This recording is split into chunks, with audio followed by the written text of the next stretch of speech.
اچھا ہمارے بھائی علی الحسن صاحب تشریف لائیں، ان کو لیتے ہیں۔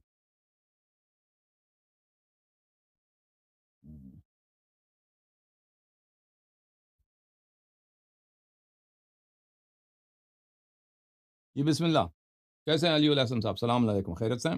وعلیکم ورحمۃ اللہ وبرکاتہ۔ خدا آپ کو عزت سلامتی دیں، ٹھیک ٹھاک ہیں؟ بہت دبلے ہو گئے ہیں، کیا ہو گیا؟ کھانا نہیں ملتا گھر میں؟ نہیں ماشاء اللہ جی، کھا پی رہے ہیں۔ بہت دبلے ہو گئے آج، وزن بس کم کوئی کرو ہیئر بھائی۔ کٹنگ کرنا چاہیے، اس وجہ سے آپ کو محسوس ہو رہا اچھا وزن کم نہیں ہوا آپ کا؟ ہے۔ نہیں نہیں بالکل ٹھیک ہے۔ اچھا الحمدللہ، خیریت سے ہیں پھر؟ جی اللہ پاک کا بڑا ہی فضل، بہت شکر الحمدللہ سر۔ الحمدللہ، حکم کریں۔ اچھا سر جی، بس اس میں سر ایک اگر اجازت دیں تو ایک چھوٹی سی تجویز دینا چاہوں گا، جی جس میں آپ کا بھی فائدہ ہوگا، ویورز کا بھی فائدہ ہوگا، ہمارا بھی فائدہ ہے۔ جی کہ کوشش یہ کریں نا کہ آپ جو سوال کرتے ہیں کوئی شخص، اس کو فکس ٹائم دیں سر آپ۔ بس کیا کریں، یعنی کہ آپ کے ساتھ بھی یہی کریں گے نا؟ پھر آپ سب سے زیادہ ٹائم تو آپ لیتے ہیں۔ نہیں میرے ساتھ بھی نہیں، میں یہی نہیں کہہ رہا کہ سوال کتنے کرنے تھے، کیا نا میں یہ کہہ رہا ہوں کہ جو سوال ہے نا سر بندہ کر رہا ہے نا، اس کو کہیں جی آپ نے اتنے سیکنڈ میں یا اتنے منٹ میں سوال ختم کرنا ہے، اس کے بعد آپ اس کو میوٹ کر دیں تاکہ وہ آپ کو انٹرپٹ نہ کرے درمیان میں۔ صحیح ہے۔ ایک جی آپ صحیح کہہ رہے ہیں، لیکن اس کے لیے ضروری ہے کہ ہمارا ایک شو میں ایک پریزنٹر ہو، ٹھیک ہے نا، ایک تیسرا شخص ہو کہ وہ اس باتوں کو سنبھال لے، ایک تیسرا شخص ہو کہ یعنی ہوسٹ، میزبان، کہ وہ بھائی کہہ دے کہ لہری جواب دے دو، پھر اس سے کہہ دے کہ بھائی تم خاموش ہو، ٹھیک ہے نا، آپ کا سوال کیا ہے، فون کالز وہ لے لے، میں ادھر بیٹھا رہوں۔ اس طرح کا ایک تیسرا شخص ہو، یہ بہتر رہے گا اس طرح، کیونکہ مجھ سے سب یہ ٹائم کیپ کرنا وہ بھی اس میں دھیان میرا نہیں رہتا اس میں، پھر جی بالکل ہاں پھر میں اس کو بہرحال اگر ہوسٹ ہو تو اس کے فرائض میں یہ بہتر ہوگا، انشاءاللہ کوئی ہوسٹ ڈھونڈ لیں گے، آپ ہوسٹ بن جائیں نا ہمارا۔ سر حاضر ہیں آپ ہم تو۔ بسم اللہ، اوکے جناب۔ اچھا اچھا سر، اب یہ ہے کہ سوالات پہ میں آ جاتا ہوں۔ جی جناب۔ پہلا سوال سر یہ ہے کہ مفتی ڈاکٹر عثمان الخمیس صاحب جو بہت بڑے سنی مناظر ہیں، سلفی ہیں، انہوں نے انٹرنیٹ پہ ایک ویڈیو دیکھی ہے، اس میں ایک سوال انہوں نے پیش کیا ہے، یہ جو 12 خلفاء قریش میں سے ہونے والی حدیث کے حوالے سے انہوں نے اس پہ مختلف اعتراضات اٹھائے۔ انہوں نے پہلا اعتراض یہ کیا، انہوں نے کہا جی یہ بہت زیادہ پھیلی ہوئی ٹرم ہے، اگر رسول اکرم صلی اللہ علیہ وسلم کی مراد حضرت مولا علی علیہ السلام کی اولاد میں اور بالخصوص امام حسین علیہ السلام کی اولاد میں سے اماموں کی ہوتی نا، تو ایک تو وہ یہاں لفظ امام کا استعمال کرتے، دوسری چیز وہ یہ کرتے کہ وہ کلیئر بات فرماتے کہ علی کی اولاد میں سے ہوں گے، یہ بھی نہ کہتے بنو ہاشم میں سے ہوں گے۔ انہوں نے بڑی لمبی چوڑی تقریر کی، 15 منٹ کی تقریر کی۔ وہ کہتے ہیں جی اس میں تو بے شمار ہی قبائل آ جاتے ہیں، قریش میں تو اتنے قبائل آ جاتے ہیں کہ بہت ہی کنفیوژن ہے۔ تو ایک انہوں نے یہ بات کی، دوسری انہوں نے یہ دلیل دی کہ شیعہ خود یہ الزام لگاتے ہیں کہ اسلام تو اس دور میں نعوذ باللہ شیعہ کے بقول تو بہت نقصان پہنچا ہے، اور ائمہ تو کبھی بھی خلافت انہوں نے ایکسیپٹ ہی نہیں کی یا نہ ان کو ملی ہی نہیں۔ شیعہ اسی بات کا تو وہ کہتے ہیں کہ 1400 سال سے رونا رو رہے ہیں کہ ان کے ساتھ ظلم ہو گیا، زیادتی ہو گئی، سوائے مولا علی علیہ السلام کے، وہ بھی شیعہ کہتے ہیں کہ ان کے دور میں ان پر بڑے مظالم ڈائے گئے۔ تو پھر وہ کہتے ہیں جی کہ اس میں حدیث میں تو بڑا کلیئر ہے کہ اسلام اس میں طاقتور ہوگا۔ تو انہوں نے کہا کہ، اور پھر تیسری بات انہوں نے کی کہ ہم اگر اہل سنت کو آپ یہ الزامی جواب دیتے ہیں نا کہ اہل سنت خلیفہ بتائیں، تو انہوں نے کہا جی ہم بتا سکتے ہیں لیکن بتانا ضروری نہیں ہے۔ انہوں نے اس کی مثال دی کہ یہ رسول پاک نے خبر دی ہے، یہ کوئی عقیدہ بیان نہیں کیا۔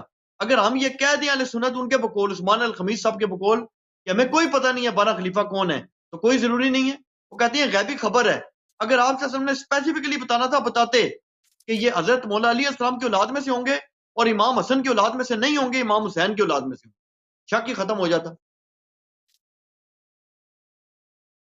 اس کا آپ کائنڈلی جواب دیں۔ جی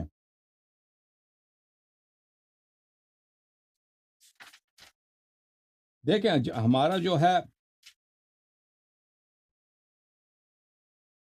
یہ 12 امام ہوں گے، یہ 12 امام ہوں گے۔ دیکھیں آپ کے مذہب میں جو آپ کی مذہب جو ہمیشہ سرکاری مذہب رہی ہے نا، اور آپ کے محدثین ہمیشہ سرکاری مذہب کے تابع رہیں، یعنی ابو بکر، عمر، عثمان، معاویہ، اس کے بعد یزید، بنی امیہ، پھر بنی عباس، تو آپ کے مذہب میں جو احادیث نقل ہوئی ہیں، لازمی بات ہے، آپ صحیح کہہ رہے ہیں کہ یہ رسول پاک صلی اللہ علیہ وسلم اس طرح کہیں کہ میرے بعد 12 خلفاء ہوں گے، میرے پاس 12 امیر ہوں گے، اسلام کی عزت ان سے ہوگی.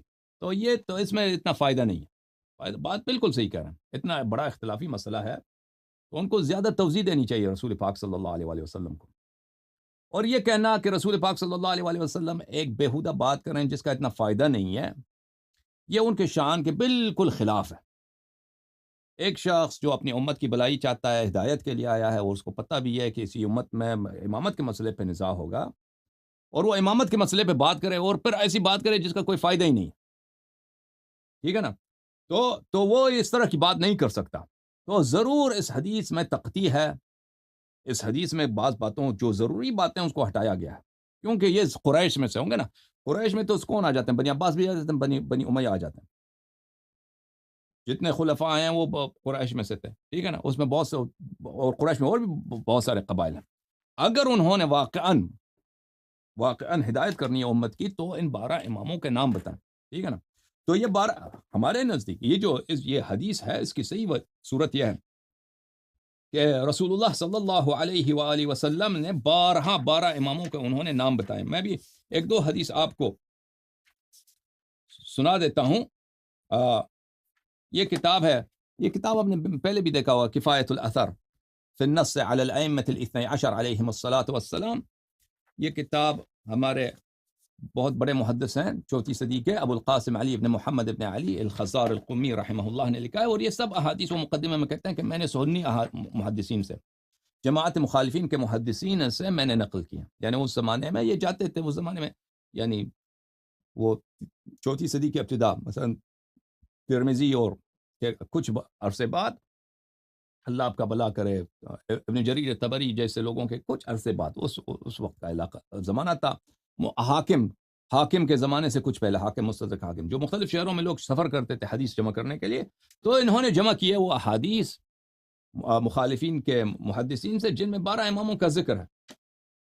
تو اس میں بہت سارے احادیث ہیں کہ جن میں 12 امام کو رسول پاک صلی اللہ علیہ وآلہ وسلم ان کے اسماء کے ساتھ ذکر کرتا ہے. مثلا یہ اس کتاب میں، معاف کیجیے گا، یہ کہ اس کتاب میں صفحہ نمبر کون سا بنتا ہے بھائی؟ یہ صفحہ نمبر بنتا ہے 81، کیونکہ 82 ہے تو اس سے پہلے 81.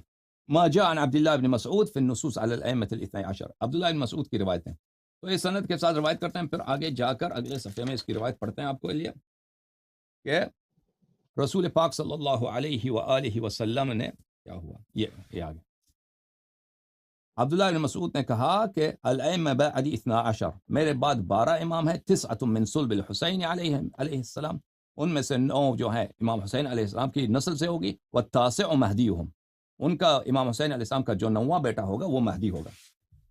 اچھا، پھر آگے اللہ بلا کرے کہ مسروق کہتا ہے کہ ہم عبداللہ بن مسعود کے ساتھ تھے. نعرض مصاحفنا علیہ، ہم ان کو ہم نے قرآن کی کاپیاں بنائی تھی تو دکھاتے تھے ان کو تصحیح کے لیے کہ بھئی قرآن کی یہ کاپی صحیح ہے یا نہیں ہے، تو ان کو دکھاتے تھے. اذ یقول له فتى شاب، اس وقت ایک نوجوان آیا، اس نے پوچھا عبداللہ سے، هل عهد الیکم نبیکم کم یکون بعده خلیفہ. اس نے عبداللہ سے پوچھا، اے عبداللہ بن مسعود، آپ صحابی ہیں، بزرگ ہیں، آپ یہاں پہ ہمارے استاد ہیں، آپ بتائیں کہ آپ کے نبی صلی اللہ علیہ وآلہ وسلم نے کیا یہ وصیت کی ان کے بعد کتنے خلفاء ہوں گے؟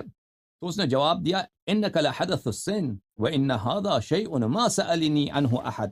اس نے کہا آپ قبلک، آپ تو ایک نوجوان آدمی ہیں، بلی نوجوان آدمی ہیں، آپ سے پہلے کسی نے مجھ سے نہیں پوچھا ہے یہ سوال. اس نے جواب دیا، نعم، نبی صلی اللہ علیہ وآلہ وسلم نے وصیت کی، عہد الینا انہ یکون من بعدہ 12 خلیفہ، اس کے بعد 12 خلیفہ ہوں گے، جانشین ہوں گے، بعدد نقباء بنی اسرائیل، نقباء بنی اسرائیل جو وبعثنا الیہ فیہم 12 نقیبہ، ان میں 12 نقیب ہم نے مبعوث کیے ہیں. اچھا، میں آپ کو مزید احادیث دکھاؤں جن میں رسول اللہ صلی اللہ علیہ وآلہ وسلم ان کے نام بتاتے ہیں. یہ حدیث ہے ابو سعید خدری سے، اگلا باب ہے ابو سعید خدری سے. ابو سعید خدری فرماتے ہیں کہ میں نے رسول اللہ صلی اللہ علیہ وآلہ وسلم سے سنا کہ یقول للحسین علیہ السلام، انہوں نے امام حسین علیہ السلام سے کہا، انت الامام، تم امام ہو، وابن الامام، ابن الامام، امام کا بیٹا بھی ہو وأخ الامام، اور امام کا بھائی بھی ہو، یعنی آپ کا باپ بھی بھائی، آپ کا خود بھی بھائی ہے، اور آپ کے بھائی بھی بھائی۔ تسعۃ من صلبک ائمۃ ابرار، آپ کی نسل سے 9 ائمہ ابرار آئیں گے، والتاسع قائمہم، ان کا جو 9واں ہوگا ان کا قیام کرنے والا ہوگا۔ اچھا، اس کے علاوہ آپ کی خدمت میں عرض کریں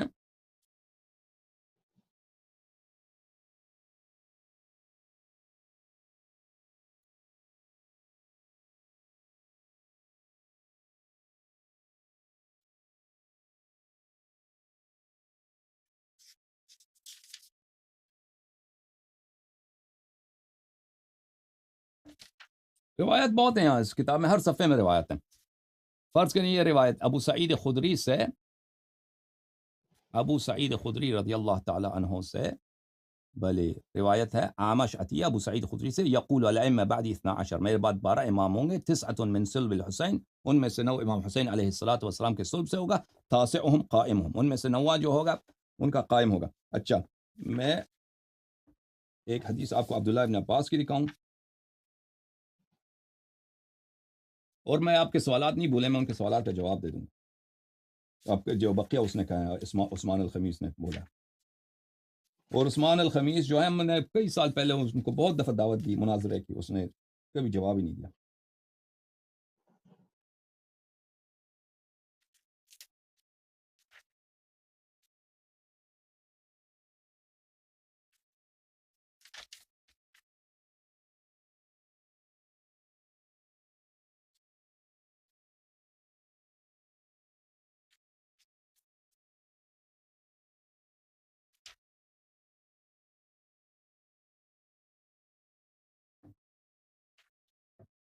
یہ وہ روایت دیکھیں۔ اچھا، یہ وائل ابن اسقر روایت کرتے ہیں جابر بن عبداللہ انصاری سے، دخل جندل ابن جناد الیہودی من خیبر، یہودیوں کا کوئی عالم آیا تھا خیبر سے رسول اللہ صلی اللہ علیہ وسلم کے پاس، فقال یا محمد اخبرنی عما لیس للہ، اس نے کچھ سوالات کیے تھے اللہ کے متعلق۔ اچھا، ان کو نہیں پڑھتے کیونکہ اس میں وقت لگ جائے گا۔ اس کے بعد اس جندل نے کہا یا رسول اللہ انی رأیت البارحہ فی النوم موسیٰ بن عمران، اس یہودی عالم نے کہا کہ میں نے کل رات کو موسیٰ بن عمران کو خواب میں دیکھا، فقال لی یا جندل اسلم علی ید محمد صلی اللہ علیہ وسلم، موسیٰ بن عمران نے مجھے کہا تھا خواب میں حضرت موسیٰ علیہ السلام نے کہ جاؤ ادھر مدینے جاؤ اور حضرت نبی کریم صلی اللہ علیہ وسلم کے ہاتھ پہ مسلمان ہو جاؤ، اور واستمسک بالاوصیاء من بعدہ، اور اس کے بعد ان کے اوصیاء کی پیروی کرو۔ اچھا، تو میں مسلمان تو ہو گیا کیونکہ وہ شہادت اس نے پڑھ لیا تھا، اس نے اسی جملے سے پہلے اس نے شہادت پڑھی تھی، فقد اسلمت ورزقنی ذلك فاخبرنی بالاوصیاء بعدک لاتمسک بهم، تو میں تو مسلمان تو ہو گیا، آپ کے ہاتھ پہ میں نے شہادتین پڑھی، اب مجھے بتائیں آپ کے اوصیاء کون ہیں، کہ میں موسیٰ بن عمران علیہ السلام نے خواب میں مجھے کہا کہ ان کی میں اتباع کروں۔ تو رسول اللہ صلی اللہ علیہ وسلم نے فرمایا یا جندل اوصیاء من بعدی بعدد نقباء بنی اسرائیل، میرے اوصیاء میرے بعد 12 ہوں گے، جیسے کہ نقباء بنی اسرائیل 12 تھے، کانوا 12 وہ 12 تھے۔ اچھا، فقال یا رسول اللہ کلہم فی زمان واحد، یا رسول اللہ وہ سب ایک زمانے میں ہوں گے؟ فرمایا نہیں، لا ولکنہم خلف بعد خلف، فرمایا کہ نہیں، ایک دوسرے کے بعد آئیں گے، ایک نسل دوسرے کے بعد۔ فإنک لن تدرک منہم الا 3، تم ان میں سے صرف 3 کی ملاقات کرو گے۔ قال فسمہم لی یا رسول اللہ، ان کے نام مجھے بتاؤ۔ تو رسول اللہ صلی اللہ علیہ وسلم نے فرمایا انک ستدرک سید الاوصیاء، تو دیکھے گا ملاقات کرے گا سید اوصیاء سے، ووارث الانبیاء وابا الائمہ، اور ائمہ طاہرین علیہ السلام کے والد علی بن ابی طالب علیہ السلام بعدی، ثم ابنہ الحسن، اس کے بعد اس کے بیٹے حسن، ثم الحسین، فاستمسک بہم من بعدی صلوات اللہ علیہم، ان میرے بعد ان کی اتباع کرنا، ولا یغرنک جہل الجاہلین، اور جاہلوں کی جہالت، گمراہوں کی گمراہی تجھے گمراہ نہ کرے۔ فإذا كانت وقت ولادت ابن علی بن الحسین سید العابدین یقضی اللہ علیک، جب ان کے بیٹے کی ولادت آئے گا، امام زین العابدین علیہ السلام کی ولادت، تو تم دنیا سے چلے جاؤ گے، مر جاؤ گے۔ وَيَكُونُ آخِرُ ذَلِكَ مِنَ الدُّنْيَا شَرْبَةٌ مِّن لَبَنٍ تَشْرَبُهُ، اور تیرا آخری جو شربت ہوگا دنیا سے جو پیو گے وہ دودھ ہوگا، یا لبن اس کو بھی بولتے ہیں، لسی کو بھی بولتے ہیں۔ تو اس نے کہا کہ یا رسول اللہ هَكَذَا وَجَدْتُ فِي التَّوْرَاةِ ایلیا یقتو شبرا و شبیرا فلم اعرف اسامیہم، اس نے کہا کہ اسی طرح ان کے نام تورات میں بھی تھا، الیا، یقتو، شبر، شبیر، لیکن میں ان کے اسامی کو نہیں جانتا تھا۔ فکم بعد الحسین من الاوصیاء وما اسامیہم، حسین کے بعد علیہ السلام کے بعد کتنے اوصیاء ہوں گے، ان کے نام کیا ہیں؟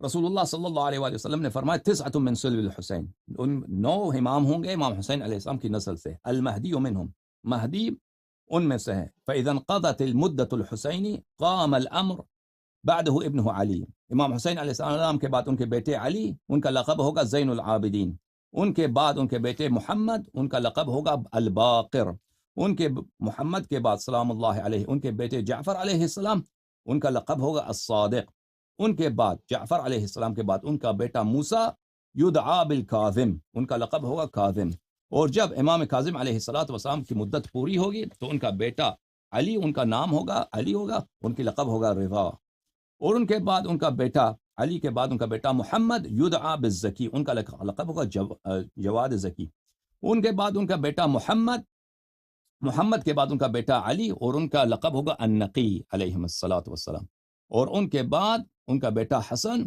پھر امام ان کا غائب ہو جائے گا۔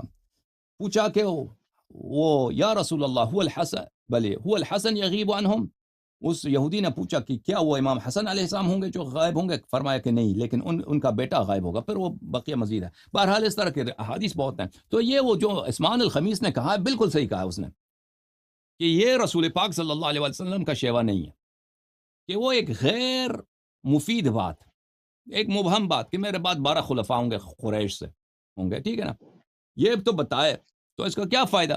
قریش سے تو بہت سارے لوگ ہیں، قریش تو بہت سارے قبائل ہیں، اور یہ اختلافی مسئلہ ہی ہے، سارا قتال جو ہوا ہے، تنازع ہوا ہے، وہ قریش کے آپس میں ہوا ہے، ابو بکر بھی قریش کا، عمر بھی قریش کا، عثمان بھی قریش کا، اہل بیت علیہ السلام بھی قریش کا، معاویہ بھی قریش کا، بنی عباس، بنی امیہ سب قریش کا، تو ان کی بات بالکل صحیح ہے، لیکن یہ بات سوچنے کی ہے کہ آپ کے احادیث جو نقل ہوئی ہے نا، یہ سیاست کے سائے میں نقل ہوئی ہے، تعصبات کے سائے میں نقل ہوئی ہے، جو آپ نقل کر رہے ہیں کہ اتنی بات کے میرے بعد 12 خلفاء ہوں گے، بات بالکل صحیح ہے، 12 خلفاء، مزید بتانے کی ضرورت ہے، لیکن یہ کہنا کہ رسول اللہ صلی اللہ علیہ وسلم نے نہیں کہا ہے، تو پھر یہ رسول اللہ صلی اللہ علیہ وسلم پہ کیا ہے، ان پہ ایک الزام ہے، ان کے کردار پہ ایک دبا لگانا ہے، کیونکہ ایک ایسے، وہ خود کہہ رہا ہے کہ غیر مفید ہے، فائدہ نہیں ہے اس حدیث کا، ٹھیک ہے نا، ایک ایسی بات جو امت کی ہدایت کے لیے کافی نہیں ہے، امت کی ہدایت کے لیے اس کا کوئی فائدہ نہیں ہے، جو خود اپنی زبان سے کہہ رہا، ٹھیک ہے نا، تو پھر ضرور انہوں نے کہا ہوگا، وہ احادیث کہاں ہیں؟ آپ کے پرانے کتب میں یہ احادیث تھے، ہمارے محدثین نے ان کے کتب سے استخراج کیا ہے، وہ نقل کیا انہوں نے، اور رسول پاک صلی اللہ علیہ وسلم نے کوئی کسر نہیں چھوڑی ہے، انہوں نے بیان کیا۔ اب ان کا یہ کہنا کہ ہم 12 کو دکھا سکتے ہیں لیکن اس کا کوئی فائدہ نہیں ہے نا، تو یہ نہیں دکھا سکتے 12 کو، یہ 12 کو نہیں دکھا سکتے، وہ 12 خلفاء کون ہیں، 12 خلفاء کون ہے، کیونکہ یہ کسی پہ منطبق نہیں آتا، پورے عالم اسلام میں جتنے مذاہب ہیں، جتنے فرقے ہیں، ان کے پاس 12 نہیں ہے، یا تو 12 سے کم ہے یا 12 سے زیادہ ہیں، ٹھیک ہے نا، اگر آپ صرف پہلے 4 خلفاء کو لے لیں جن کو آپ خلفاء راشدین کہتے ہیں، وہ تو 4 ہیں، اگر ان سے بڑھ جائیں، ان سے آگے آ جائیں تو خلفاء تو بہت ہیں، خلفاء بہت زیادہ ہیں، اس عدد سے بہت زیادہ ہیں، تو یہ کسی پہ بھی نہیں اترتا، شیعوں کے لیے صرف اتنا، یہ حدیث یہ اتنا حجت ہے کہ یہ رقم جو ہے، یہ عدد، یہ نمبر جو ہے 12 کا، یہ کسی اور مذہب کے پاس نہیں ہے، یہ صرف ہمارے مذہب جو اثنا عشری شیعہ ہمارے پاس ہے، ٹھیک ہے نا، اور ہمارے پاس احادیث بھی بہت زیادہ ہے، بلکہ تورات میں بھی ایک ہے نا، حضرت اسماعیل علیہ السلام، ابھی موجودہ جو تورات ہے اس میں بھی ایک ہے کہ میں اسماعیل کے نسل سے 12 بادشاہ، میں 12 امیر میں کھڑا کر دوں گا۔ اچھا، اب ان کا جو دوسرا سوال ہے کہ اس حدیث میں تو یہ ہے کہ اسلام کی عزت ان سے ہوگی، ٹھیک ہے نا، لیکن ان کو کوئی حکومت نہیں ملی۔ دیکھیں، جو ہم حقیقت میں اگر ہم دیکھیں نا، ہمارے نزدیک جو حکومت خلفاء کی تھی وہ اسلام کی عزت کے لیے نہیں تھی، وہ دنیائی حکومتیں تھیں، انہوں نے اپنے دور میں جو فتوحات کیے ہیں وہ ان سے انہوں نے بدعتیں بڑھا دی ہیں اور ان سے لوگوں کو گمراہ کیا ہے۔ اگر یہ واقعاً امیر المؤمنین علیہ السلام کے ہاتھ میں ہوتا تو ہمیں شک نہیں ہے کہ پوری دنیا کو امیر المؤمنین علیہ السلام، امام حسن، امام حسین علیہ السلام پوری دنیا کو اسلام کے جھنڈے کے نیچے لے کے آتے، اور کوئی فرقے نہ ہوتے، اور کوئی بدعت دین میں نہیں ہوتی، اور کوئی جہل دین میں نہیں ہوتا، اور کوئی گمراہی نہیں ہوتی. قرآن، حدیث، سنت، شریعت، سب کچھ واضح ہوتا، فرقے نہ ہوتے، گمراہی نہیں ہوتے. تو اسلام کی عزت بالکل اہل بیت الطاہرین علیہم الصلاۃ والسلام میں سے ہے. اور یہ جو کہہ رہے ہیں نا کہ اسلام کی عزت تو خلفاء سے ہے، جو ظاہری خلفاء ہیں، نہیں، ہم یہ اس بات کو نہیں مانتے. ظاہری خلفاء ان کی بادشاہت تھی، انہوں نے فتوحات کیے ہیں، لیکن اس سے اسلام کی عزت نہیں ہوئی. انہوں نے اس اسلام کو پروموٹ کیا ہے جس اسلام کے متعلق میں آپ کی خدمت میں عرض کروں، جو اس اسلام کو کے متعلق میں آپ کی خدمت میں عرض کروں کہ وہ آپ کی اپنی کتب میں اس طرح ہے. یہ کتاب البخاری، بلکہ میں ایک اور حدیث آپ کو دکھا دوں. یہ کتاب ہے بخاری تفہیم البخاری، عربی متن مع اردو شرح. ترجمہ ہے مولوی ظہور الباری اعظمی فاروق فاضل دارالعلوم دیوبند، چاپ دارالاشاعت، اردو بازار کراچی. یہاں پہ ملاحظہ فرمائیے صفحہ نمبر 329 اس حدیث کو. اچھا، اس حدیث میں کیا ہے؟ ام درداء کہتی ہیں تقول دخل علی ابو الدرداء وهو مغضب فقلت ما اغضبك قال والله ما اعرف من امر امه محمد صلی اللہ علیہ وآلہ وسلم شيئا الا انهم يصلون جميعا. ام درداء کہتی ہیں آپ نے فرمایا کہ ایک دفعہ ابو درداء آئے، بڑے غضبناک ہو رہے تھے. میں نے پوچھا کہ کیا بات ہوئی؟ فرمایا محمد صلی اللہ علیہ وآلہ وسلم کی شریعت کی کوئی بات اب نہیں پاتا سوا اس کے کہ جماعت کے ساتھ نماز یہ پڑھتے ہیں. یعنی سب احکام شریعت ان لوگوں نے چینج کر دیا. یہ کتاب ہے صحیح بخاری، ترجمہ علامہ وحید الزمان صاحب کا، نعمانی کتاب خانہ میں چھپی ہے کتاب، ملاحظہ فرمائی اسی حدیث کا ترجمہ. ابو درداء، ام درداء کہتی ہیں ابو درداء میرے پاس آئے، وہ غصے میں تھے. میں نے پوچھا کیوں غصے میں ہو؟ انہوں نے کہا خدا کی قسم میں دیکھتا ہوں ان حضرت صلی اللہ علیہ وآلہ وسلم کے وقت کا کوئی کام باقی نہیں رہا، بس یہ رہ گیا کہ لوگ مل کر نماز پڑھ رہے ہیں. ٹھیک ہے نا، سب کچھ چینج کر دیا.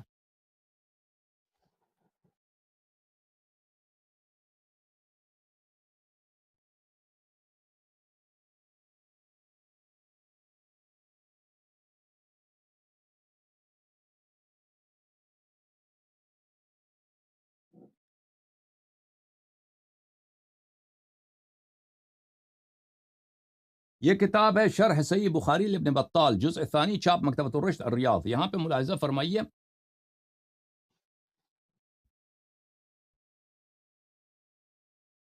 یہ صفحہ نمبر 297 میں ما اعرف من امت محمد شیئا، ما اعرف من محمد شیئا يريد من شریعت محمد شیئا لم يتغیر عما كان علیہ الا الصلاة في الجماعة صلی اللہ علیہ وآلہ وسلم. میں امت محمد صلی اللہ علیہ وآلہ وسلم کی کوئی بات کو نہیں مانتا. اس کا مراد کیا ہے؟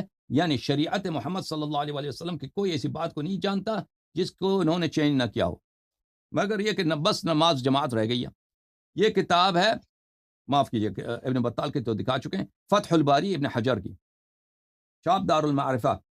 یہاں پر وہ حدیث ہے صفحہ نمبر 127 میں، وہی ابو درداء والی حدیث. ٹھیک ہے نا. اس کی شرح میں صفحہ نمبر 138 میں وہ فرماتے ہیں مراد ابی الدرداء ان اعمال المذکورین حصل فی جمیعها النقص والتغییر الا التجمیع فی الصلاة، کہ اعمال میں، امت کے اعمال میں سب چینج ہو گیا، یا نقص اور تغییر، یا چینج ہو گیا یا اس میں کمی کر دیا.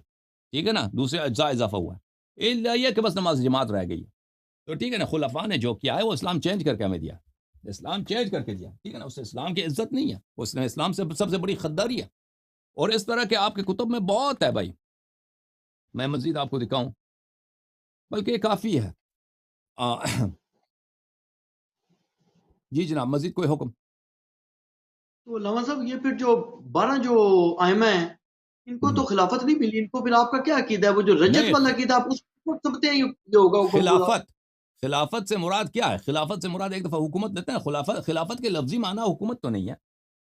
خلافت کا مطلب ہے جانشینی، خلافت کا مطلب ہے سکسیسرشپ، جانشین. آپ جو ہے نا استاد اگر کمرے سے چلا جائے ایک شاگرد کو اپنا جانشین بنا دے تو اس کا خلیفہ ہے. حضرت موسیٰ علیہ الصلوۃ والسلام جب پہاڑی پہ گئے تھے، کوئی طور پہ گئے تھے، ان کے پاس حکومت نہیں تھی، وہ کوئی حاکم نہیں تھے اس زمانے کے، وہ نبی تھے، کوئی فوج، کچھ خزانہ، کچھ بھی نہیں تھا. انہوں نے اپنے بھائی حضرت ہارون علیہ السلام سے کہا اخلفنی فی قومی، تو میرا جانشین بن اس بنی اسرائیل میرے قوم میں، ٹھیک ہے نا. تو خلافت کا مطلب ہے جانشینی. اس نبی صلی اللہ علیہ وسلم کے 12 جانشین ہیں، 12 جانشین. اب خلافت سے مراد ہم لیتے ہیں، کیا لیتے ہیں موجودہ دور میں اصطلاحاً، کیا لیتے ہیں؟ حکومت. کہتے ہیں بنی عباس کے خلفاء، بنی امیہ کے خلفاء، ٹھیک ہے نا، معاویہ خلیفہ بن گئے. تو کیونکہ یہ حکومت اس لیے سنبھالتے تھے کہ بھی ہم خلیفہ رسول ہیں، جانشین رسول صلی اللہ علیہ وسلم ہیں. تو حکومت کو یہ خلافت کہتے تھے اس بنا پر کہ یہ خلیفہ جو ہے اس کی ادعا یہ ہے کہ میں جانشین ہوں پیغمبر صلی اللہ علیہ وسلم پر، اس کی سیٹ پہ بیٹھا ہوں، جیسے وہ مسلمانوں کے لیڈر تھے میں اسی طرح مسلمانوں کا لیڈرشپ کروں گا. تو یہ خلافت کے معنی وہ نہیں ہے حکومت کے. اگر امام علیہ الصلوۃ والسلام کو حکومت نہیں ملتا تو خلافت کا مطلب کبھی بھی نہ لغوی نہ شرعی حکومت رہا ہے. اگر ان کو حکومت نہیں ملا، بالکل مانتے ہیں اس معنوں میں، اگر خلافت کا ڈیفینیشن یہ حکومت نہیں ملا، لیکن وہ ایک شخص اگر نبی صلی اللہ علیہ وسلم کا وارث ہے، اس کا جانشین ہے، چاہے اس کو حکومت ملے یا نہ ملے، وہ خلیفہ ہے. اس کی خلافت پہ، اس کی جانشینی پہ کوئی اثر نہیں پڑتا، ٹھیک ہے نا. اگر وہ عثمان الخمیس کہتا ہے کہ ان کو خلافت نہیں ملی ہے، تو کون سی خلافت نہیں ملی ان کو حکومت نہیں ملی، بالکل بات صحیح ہے، لیکن حکومت اور خلافت ایک چیز نہیں ہے. یہ لوگوں کے ذہنوں میں، عوام کے ذہنوں میں خلافت حکومت ایک چیز ہے. لغوی لحاظ سے، شرعی لحاظ سے ان دونوں میں کوئی تلازم ہی نہیں ہے. جی جناب، مزید حکم علی اللہ صاحب. نہیں، وہ اسلام کو یہ پاور کیسے دیں گے جب ان پہ تو خود مظالم ہو رہے ہیں، شیعہ مان رہے ہیں کہ ان پہ مظالم ہو رہے ہیں.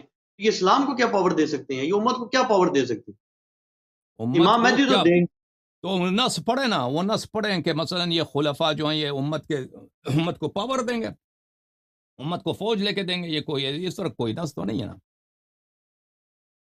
حدیث ہے ما زال امر الدین ماضیا، اس دین کا کام چلتا رہے گا جب تک یہ 12 امام ہیں، اس طرح جب تک 12 خلفاء ہیں. اس طرح الفاظ ہیں. ولی لا یزال الاسلام عزیزا، اسلام صاحب عزت رہے گا، ٹھیک ہے نا. اس طرح کے الفاظ ہیں. اگر کوئی سی حدیث میں یہ ہے کہ یہ 12 خلفاء جو ہیں مسلمانوں کو فوج لے کے دیں گے، پاور لے کے دیں گے، جیسے آپ کہہ رہے ہیں، یہ کوئی نص نہیں ہے، یا ایسے کسی کے الفاظ ہیں، ٹھیک ہے نا. اگر اس طرح کا کوئی الفاظ بھی ہوں تو جس طرح ان لوگوں نے تقطیع کیا اس روایت کو، بالکل بے فائدہ بنا دیا. امامت کے مسئلے پر، امارت خلافت کے مسئلے پر ایک حدیث کہ 12 امام ہوں گے، بھائی نام بتا دیں، وہ نسب بتا دیں، کوئی کہ اختلاف نہ رہے نا. وہ تو سب مٹا دیا، یہ بے فائدہ کر دیا. تو جو اس طرح بے فائدہ کر سکتا ہے وہ آگے پیچھے سے وہ بھی ٹویک کر سکتا ہے، اس کو چینج کر سکتا ہے، ٹھیک ہے نا. اور یہ بہت واضح دلیل ہے، یعنی 12 کے عدد کا خلفاء، 12 کے عدد کے رہنما کسی فرقے میں نہیں ہے. آپ مجھے دکھائیں، نہ گنتی کر کے دکھاؤ. اسماعیل الخمیس کہتا ہم دکھا سکتے ہیں لیکن دکھاتے نہیں، فائدہ نہیں ہے. یہ 12 کا عدد کسی کے پاس نہیں ہے، یا اس سے کم ہوگا یا اس سے زیادہ ہوگا. 12 کسی کے پاس نہیں ہے، 12 صرف اس مذہب کے پاس ہے، ٹھیک ہے نا. اور یہ بھی مخالفین کے کتب میں متعدد احادیث. اور یہ 12 کا عدد اس میں سے انجیل تورات میں بھی ہے کہ حضرت اسماعیل علیہ السلام کی نسل سے، اسماعیل، اسحاق نہیں، اسماعیل علیہ السلام کی نسل سے میں 12 پرنس لے کے آؤں گا، اللہ تعالیٰ نے فرمایا 12 امیر لے کے آؤں گا، اس میں بھی ہے. مزید جناب.